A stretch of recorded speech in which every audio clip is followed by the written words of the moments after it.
Hi, I'm Kevin, and this is Novel to You, where I read from my novels, and you can just enjoy it while you're, I don't know, washing the dishes, washing the car, washing the cat.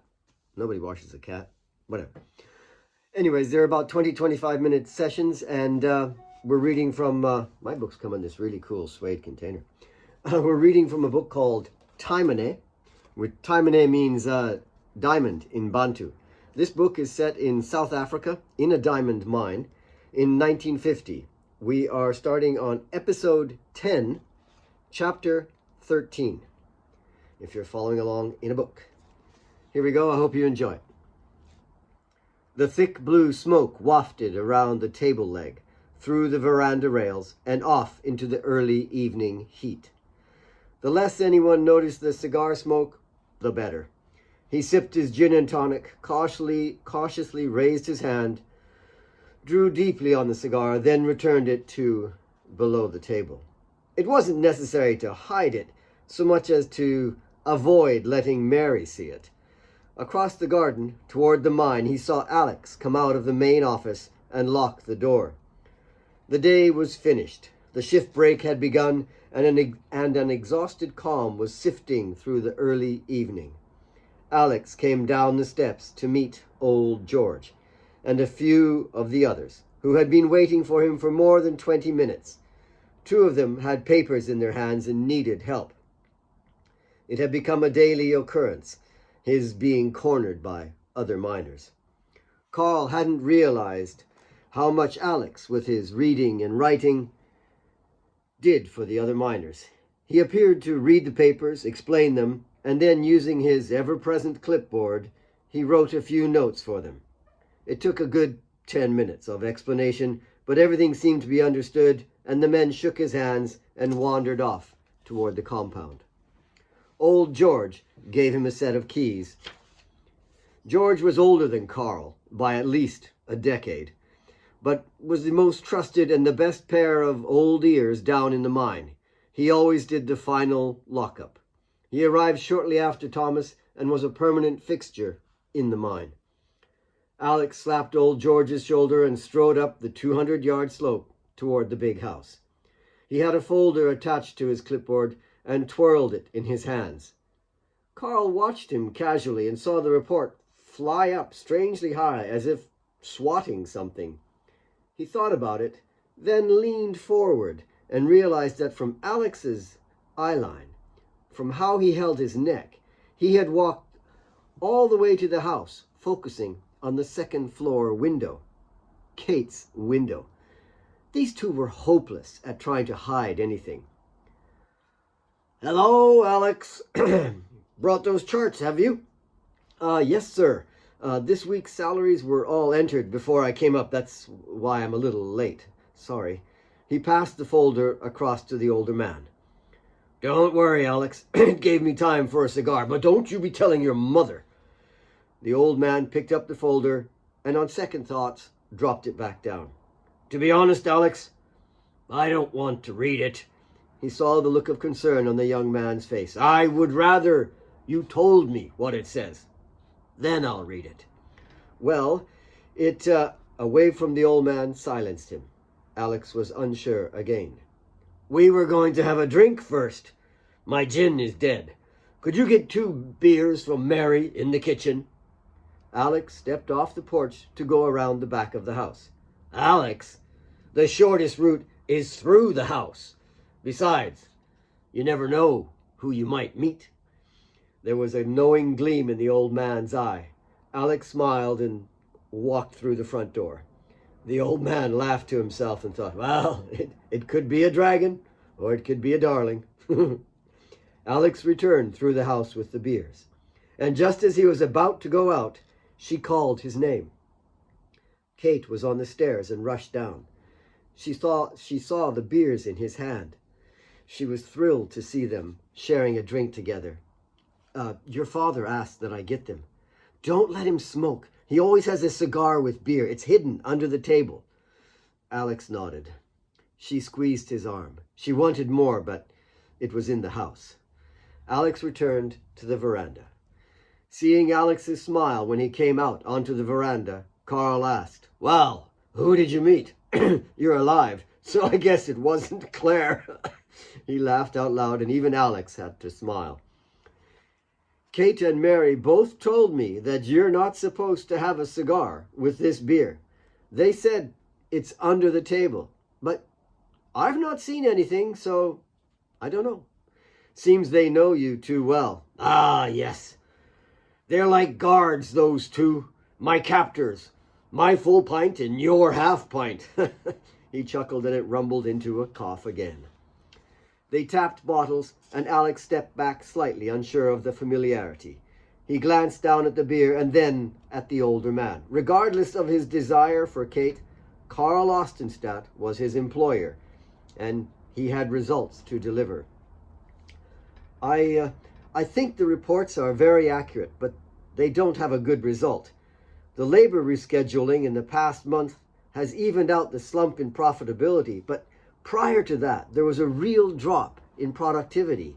As far as I can tell, it only started about 5 months ago, soon after we took workers supposedly from the Kimberley mine on to work. Carl nodded. I know the group. Always felt a little uncertain of them. I started to chart and compare the width and height of the pipe of blue soil. It's still wide and strong, but at a 15% increase in working hours showed only a 5% increase in soil surfaced. We took advantage of the rescheduling, but the surfaced soil ratio did not correspond. And what is worse, there's a disproportionate decrease in the actual diamond percentage mined. In fact, in the last 3 months, quality gem diamonds have dropped by 2 to 5%, and lower qualities have dropped even more. The old man puffed on his cigar openly. He was upset. You're sure about your figures, Alex? Yes, sir. Claire came briskly through the front door. She saw Alex with a beer in his hand and stopped with a distasteful glare. Why are you here? Civil, Claire, civil. You listen to what Alex has to say. Alex started again. I think the Kimberley men are running a smuggling operation. That's a serious thing to say in my mind, Alex. Carl warned him. Yes, sir. But about 6 weeks ago, when I was still down the mine, I saw some smugglers, and You did nothing? Do nothing? Claire blurted out. Well, I wanted to. What kind of man are you? She hissed. You big man, no guts. The old man coughed out. Oh, shut up, Claire. He stumped out his cigar and stood, moving closer to Alex. He wanted to see if the big young man had truth in his eyes. He stood directly before Alex. Alex met his stare. Initially, I wasn't sure, but I wanted to try to catch the ringleader. It was the night that Kate came home. I followed them to see who was doing the pickup. They had guns, so I couldn't come forward. But they haven't made another pickup from their hiding place. I think they will tomorrow night because of the shift change. So, with your permission, Mr. Ostenstadt, I'd like to get the police to help. Too right. We'll catch these bastards. Well done, Alex. You come by tomorrow morning and we'll arrange it. He turned to Claire. You have anything to say, Claire? No, sir. She turned and walked into the house. Thought so. Well, Alex, it's a good thing one of my daughters turned out friendly, eh? Oh, yes, Kate. She's wonderful. He realized he had said too much. I think so, too. She said she'd like a game of chess before dinner. If you could stand in for me, I'd appreciate it. Certainly, sir. My pleasure. The old man just laughed and coughed his way into the house. Kate appeared moments later. She'd been listening around the corner. Chapter 14.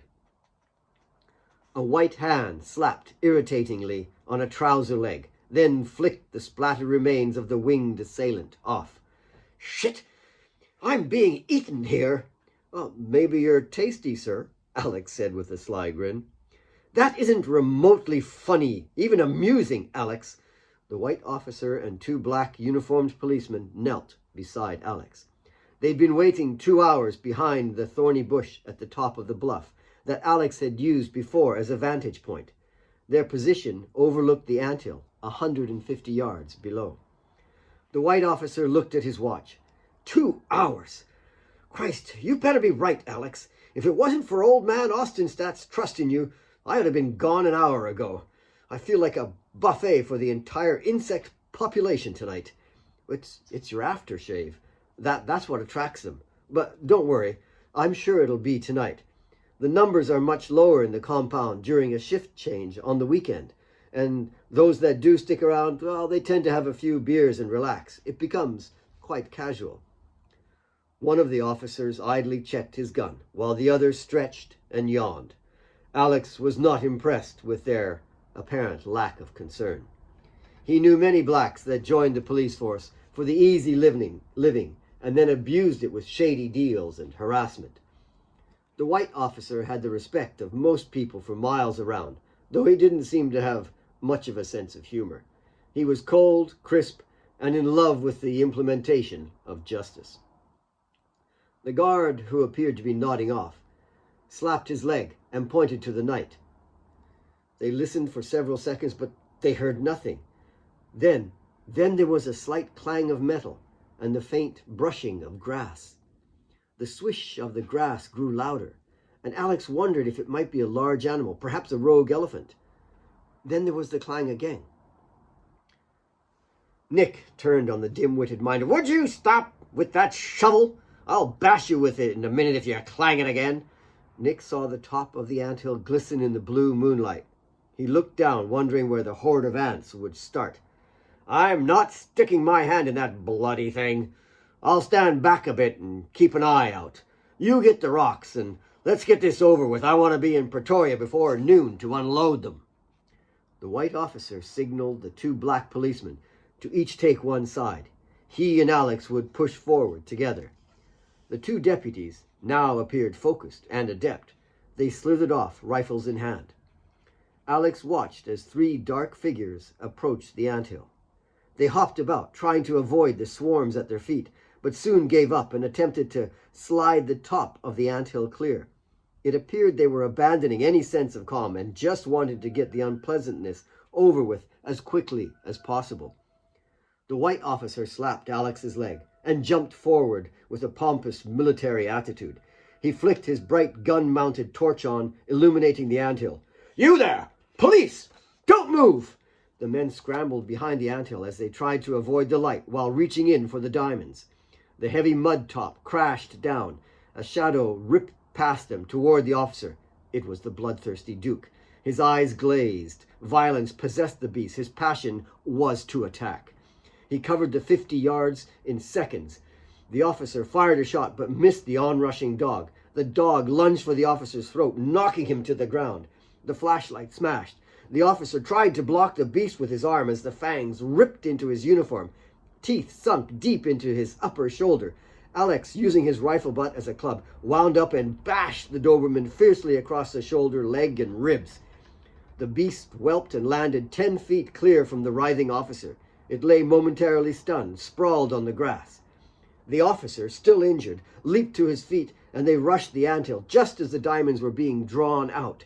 In the moonlight, it was difficult to make out the figures clearly. The officer slowed his run and without hesitation fired at one of the smugglers, clipping his shoulder. The man stumbled backward, still grasping the small, dark pouch. The policemen on either side, they too opened fire. 2 others from the smuggling group fired randomly back toward the policemen, guessing wildly where the orange bursts were coming from in the night. Nick rushed the anthill, firing several shots from his pistol toward Alex and the other officer. They both dove to the ground, avoiding the hail of bullets. The 2 other men, with rifles fired blindly toward them and toward the officers. Nick had his small flashlight in his mouth and struggled to grab the diamonds from the man writhing on the floor. 2 bullets thudded into the wounded man, killing him. The dead man's hand locked around the pouch, and Nick struggled to free it. Alex was flat on the ground beside the other officer, but had not yet fired his rifle. A second smuggler jumped up beside Nick and stomped on the dead man, whose hand still clasped the pouch of diamonds. Gunshots from either of the constables or the officer ripped into the standing man, and his chest erupted with blood. He stumbled forward, landing virtually on top of Nick, who still fought with the dead man's hand for the diamonds. His light had been knocked away when the dead man fell. Nick was covered in swarms of ants. One Eye gave up and retreated. He fired blindly into the night, in all directions, hoping to tag one of the officers. Nick abandoned the diamonds and made a run for it. Gunshots echoed after him, but it was hopeless in the dark. The police and Alex rushed toward the anthill to secure it. Once there, the officer and 2 constables cautiously pursued Nick and One Eye in the night. "Stay here, Alex, and get those bastards out of the bloody ants. We'll be right back." Alex pulled the 2 smugglers away from the morass of outraged insects and flipped them over. He recognized them as 2 of the smugglers from the mine. "So, you 2, where's your one-eyed friend, eh?" The policeman returned as Alex tried to rip the bag free. The white policeman stood on the dead man's wrist and slammed the rifle butt on the clenched fist, releasing the diamonds. Alex passed the pouch up to the officer. "Any luck with the other 2? Alex asked. "No, the white man had a Land Rover not far off, and they got away in that. But at least they went empty-handed." "Bastards. What about that dog?" "Leave the beast. Bloody near tore my throat off. Too bad you're not as good with the trigger as you are with the butt." "Oh, sorry, sir. I've never fired a gun." "Oh, don't worry. You still hit it. And with that much force, you should really consider cricket." Alex was impressed with the confidence and self-assurance of the officer. Seconds before, he'd been fighting dogs and firing at smugglers, and now he could joke about cricket. He was detached from the danger of the whole affair, whereas Alex could still feel his kneecaps jittering with adrenaline and his ears ringing. Let's drag these bodies out of here. We'll have to take them into town. Personally, I would rather leave them for the ants. Alex, I'll give you a lift to the mine." The 2 deputies took one body, while Alex and the officer took the other. As they dragged the bodies off, the dead men's hands and heads bobbled over the terrain, waving to the outraged ants that swarmed black and shiny through the spattered blood. It was near midnight by the time they loaded the bodies and drove through the perimeter up to the big house.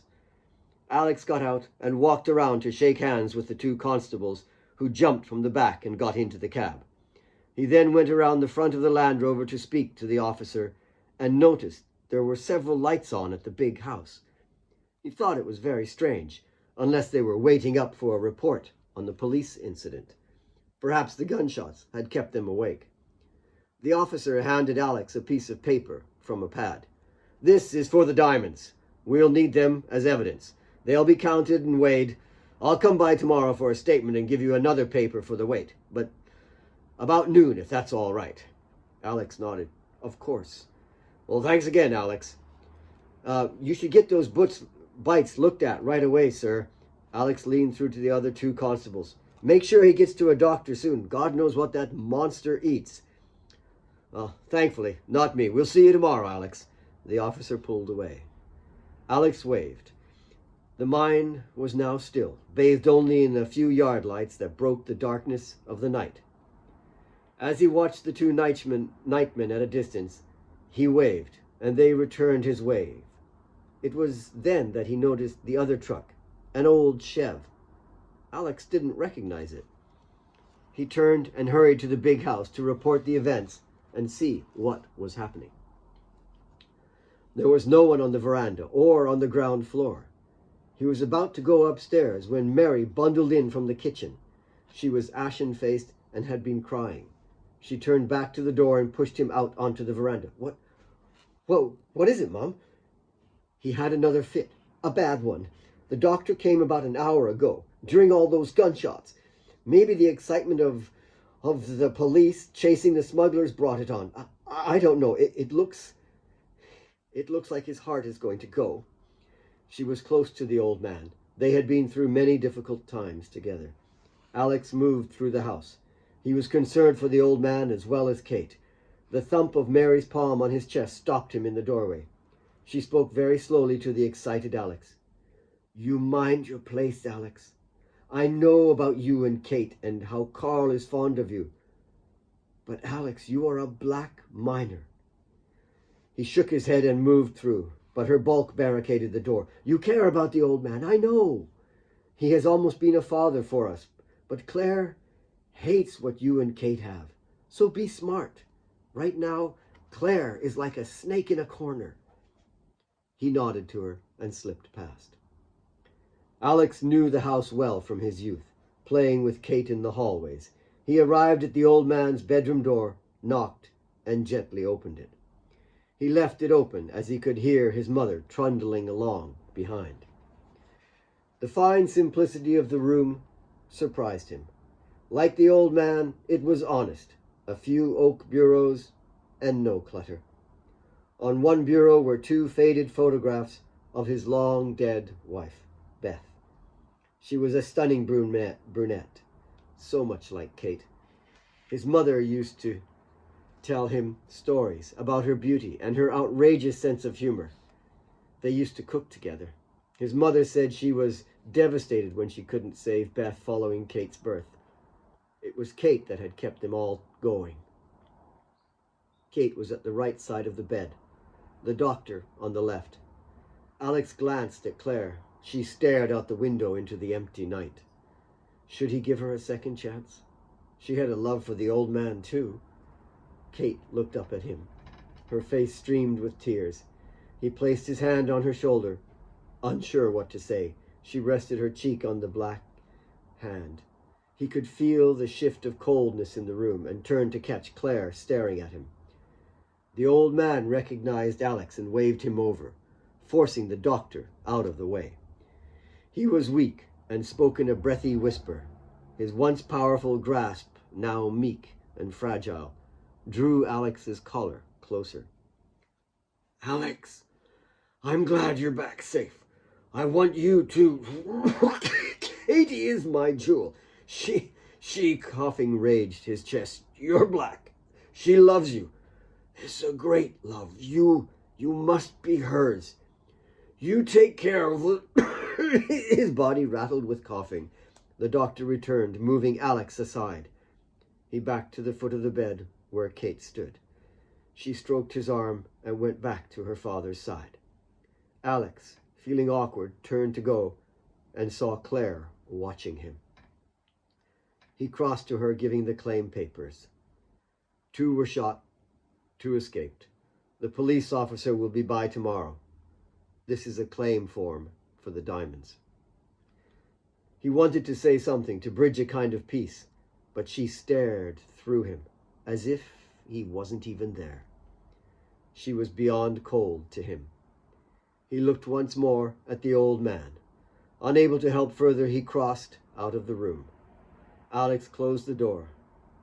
He felt the finality and emptiness of the room stayed within him. Somehow the sadness stayed, yet it was still apart from him. He felt isolated and spare. He left the house and waited on the veranda. And that's it for today. Thanks for joining me. The old man is gone. This is from Taemane. You can get it on Amazon if you want, or you can go to my own website as you wish. I hope you enjoyed it, and we'll see you in the next episode. Thanks for now.